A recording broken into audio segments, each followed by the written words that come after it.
ரூபாய் 8802 கோடி மதிப்பீட்டில் புதிய திட்டங்களை தொடங்கி வைத்தார் முதலமைச்சர் ஸ்டாலின். சென்னை தலைமைச் செயலகத்தில் இருந்தபடி பல்வேறு துறைகளில் சார்பில் முடிவெடுத்த புதிய திட்டங்களை காணொலி வாயிலாக முதலமைச்சர் மு.க.ஸ்டாலின் தொடங்கி வைத்தார்.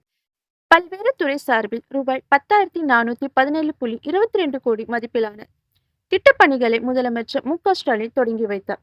ரூபாய் 8,801.93 கோடி மதிப்பில் முடிவெடுத்த திட்டப்பணிகளையும் சென்னை தலைமை செயலகத்தில் இருந்து காணொலி காட்சி வாயிலாக அவர் தொடங்கி வைத்தார்.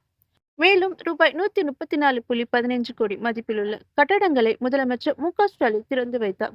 நிகழ்ச்சியில் அமைச்சர் துரைமுருகன், தலைமைச் செயலாளர் ஜீவ்தாஸ் மீனா உள்ளிட்டோர் பங்கேற்றனர்.